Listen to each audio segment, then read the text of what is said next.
हाँ दोस्तों, अब हम देखेंगे कि रूट 2 को नंबर लाइन पर कैसे रिप्रेजेंट करें। तो सबसे पहले हमने एक नंबर लाइन ड्रॉ कर दी जहाँ पे मैंने पॉइंट्स मार्क कर रखे हैं 0, 1, 2, 3, -1, -2, -3 और यहाँ पर मैंने दो एरो बना रखे हैं जो ये इंडिकेट कर रहे हैं कि ये लाइन इनफाइनाइट तक जा रही है और इस लाइन पर हम इनफाइनाइट रियल नंबर्स मार्क कर सकते हैं। यहाँ पर मैंने एक स्केल लिख रखी है 3 सेंटीमीटर इक्वल्स टू 1 यूनिट। इसका क्या मतलब है? इसका मतलब ये है कि जब मैं नंबर लाइन पर पॉइंट्स मार्क कर रहा हूँगा तब मैं हर पॉइंट्स के बीच में 3 सेंटीमीटर का गैप लूँगा। मतलब जब मैं 0 और 1 मार्क करूँगा तो उसके बीच में मैं कितने सेंटीमीटर का गैप लूँगा? 3 सेंटीमीटर का। फिर मैं 0 और -1 मार्क करूँगा तो उसके बीच में भी कितने का गैप लूँगा? 3 सेंटीमीटर का। और ये मैंने क्यों किया है? ताकि मेरा डायग्राम थोड़ा बड़ा बने और नीट एंड क्लीन बने। सेम स्केल का यूज़ मैं ग्राफ पेपर्स में भी यूज़ करता हूँ। जब अपन बोलते हैं 3 सेंटीमीटर इक्वल्स टू 1 यूनिट या 5 सेंटीमीटर इक्वल्स टू 1 यूनिट, तब हम क्या करते हैं कि 3 डब्बे छोड़ने के बाद 1 यूनिट मार्क करते हैं या फिर 5 डब्बे छोड़ने के बाद 1 यूनिट मार्क करते हैं। तो सेम केस यहाँ पर भी होगा। अब हमें रूट 2 को इस नंबर लाइन पर मार्क करना है तो सबसे पहले हमें ये देखना पड़ेगा कि रूट 2 हमें मिलेगा कैसे। तो आओ चलो वो देखते हैं। हाँ भाई, how to get root 2। Root 2 कैसे मिलेगा? तो रूट 2 हमें मिलेगा पाइथागोरस थ्योरम की हेल्प से।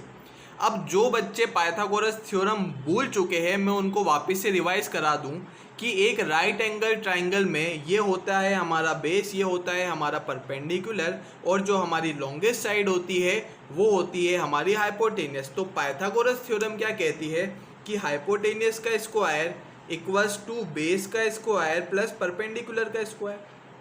तो हमने एक ऐसा राइट एंगल ट्राइंगल लिया जिसका बेस भी 1 है और परपेंडिकुलर भी 1 है। अब मैंने पाइथागोरस थ्योरम जब अप्लाई करी तो OB का स्क्वायर इक्वल्स टू OA का स्क्वायर प्लस AB का स्क्वायर मिला। OB का स्क्वायर इक्वल्स टू 1 का स्क्वायर प्लस 1 का स्क्वायर। फिर OB इक्वल्स टू रूट, जब ये स्क्वायर उधर गया तो रूट में कन्वर्ट हो गया, तो OB equals to root of 1 plus 1। अब OB की वैल्यू क्या आ गई मेरी? रूट 2। तो मुझे रूट 2 मिल गया।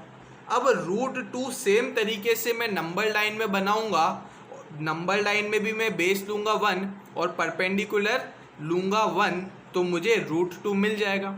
तो आओ चलो अब हम चलते हैं नंबर लाइन की तरफ ताकि हम वहाँ पे बेस 1 लेके और परपेंडिकुलर 1 लेके रूट 2 बना सके।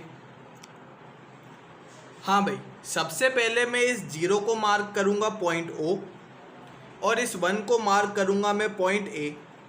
तो OA जो है मुझे बेस कितना मिल जाएगा? बेस मिल जाएगा मुझे 1 यूनिट। ठीक है।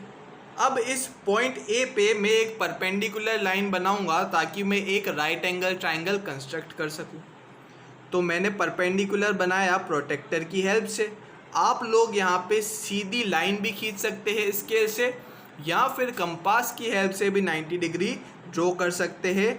अपने अपने स्वाद अनुसार आप काम करिए। तो मैं प्रोटेक्टर की हेल्प से बना रहा हूँ ताकि मेरी एक्यूरेसी थोड़ी सी ज़्यादा आए। वैसे स्केल से भी बनाते हैं तो कोई दिक्कत नहीं है या फिर कंपास से भी अपन बनाते हैं तो कोई दिक्कत नहीं। ठीक है, ये बन गई मेरी परपेंडिकुलर लाइन। अब क्या करूँगा, मैं इस परपेंडिकुलर लाइन पर 1 यूनिट का आर्क काटूँगा ताकि मुझे पॉइंट B मिल सके। तो 1 यूनिट का आर्क काटने के लिए इस कंपास को 1 यूनिट खोलना पड़ेगा। तो 1 यूनिट कितना है मेरा? OA जितना। तो मैं OA जितना खोल देता हूँ इसको। तो भाई मैंने खोल दिया, ये मैंने आर्क काटा। इसको नाम दे देता हूँ मैं पॉइंट B। ठीक है।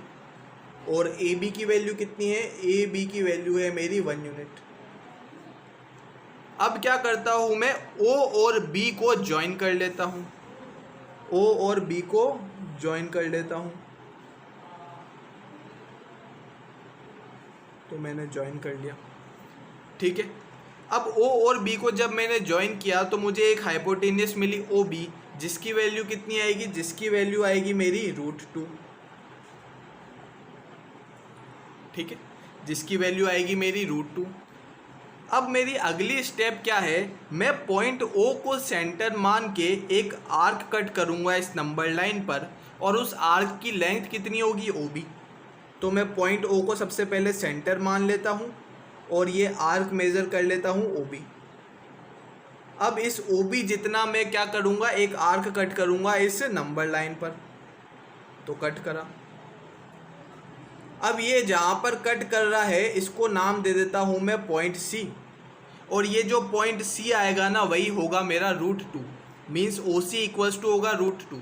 अब कैसे होगा ये, देखो मैंने क्या कर रहा था, पॉइंट ओ को सेंटर माना था और एक आर्क काटी थी, ठीक है। तो इस आर्क को अगर मैं एक्सटेंड करूं, तो जब मैं इसको एक्सटेंड करूंगा तो तुम देखोगे कि मुझे क्या मिल रहा है, एक सर्कल मिल रहा है, ठीक है, एक सर्कल मिल रहा है। और ओ जो है इस सर्कल का सेंटर है, तो ओ से लेकर बी तक की डिस्टेंस कितनी हो जाएगी, ये हो जाएगी मेरी रेडियस। ओ बी क्या हो जाएगी, मेरी इस सर्कल की रेडियस, और इस रेडियस की वैल्यू कितनी है, रूट टू, हमने पाइथागोरस थ्योरम की हेल्प से निकाली। अब ओ बी रेडियस है तो ओ सी भी क्या है, ओ सी भी तो रेडियस है। रेडियस क्या होता है, सेंटर से लेकर सर्कल के किसी भी पॉइंट की डिस्टेंस को क्या कहते हैं अपन, रेडियस। तो ओ बी भी रेडियस है और ओ सी भी रेडियस है, और हमें पता है कि सारी रेडियस की वैल्यू सेम आती है, तो ओ सी की वैल्यू भी कितनी होगी, ओ सी की वैल्यू भी होगी रूट टू, ठीक है। तो ओ सी की वैल्यू रूट टू है, मतलब हमने क्या मार्क कर दिया, रूट टू नंबर लाइन पर मार्क कर दिया और हमारा काम हो गया। अब मैं एक बार तुम्हें इसकी स्टेप्स लिख के बता देता हूँ ताकि तुम कॉपी में नोट डाउन कर सको। वैसे तो मैंने सब समझा दिया है, फिर भी थोड़ी सहूलियत के लिए नोट डाउन कर लो उनको। Steps to draw root two on number line. पहली स्टेप क्या है, draw O A equals to 1 unit on number line, ठीक है। एक ऐसा पॉइंट मार्क करो ए जो कितनी दूरी पर हो, ओ से 1 यूनिट की दूरी पर। Then draw perpendicular line at point A, perpendicular line draw कर लो ए पे। Then mark point B on perpendicular line such that A B equals to 1 unit. 1 unit का आर्क काटो और उस पॉइंट को नाम दे दो पॉइंट बी और ज्वाइन कर दो, ठीक है। तो ए बी कितना आ जाएगा मेरा, 1 यूनिट। अब बढ़ते हैं नेक्स्ट स्टेप की तरफ। फोर्थ स्टेप क्या है, now join points O and B and we get O B equals to root two. अब ओ और पॉइंट बी को ज्वाइन कर लो तो जो हमें ओ बी मिलेगी वो रूट टू मिलेगी, और ये हमने कैसे निकाला, पाइथागोरस थ्योरम की हेल्प से निकाला। अब क्या करा हमने, now draw an arc from point O on number line such that length of arc is O B. हमने क्या करा, पॉइंट ओ को सेंटर माना और एक आर्क ड्रॉ किया नंबर लाइन पर, और उस आर्क की लेंथ कितनी थी, ओ बी। फिर हमें एक पॉइंट मिलेगा सी जो क्या होगा, रूट टू की पोजीशन नंबर लाइन पर। तो हमने देख लिया कि रूट टू को कैसे मार्क करते हैं। अब हम देखेंगे कि रूट थ्री को कैसे मार्क करेंगे, वो हम देखते हैं नेक्स्ट वीडियो में।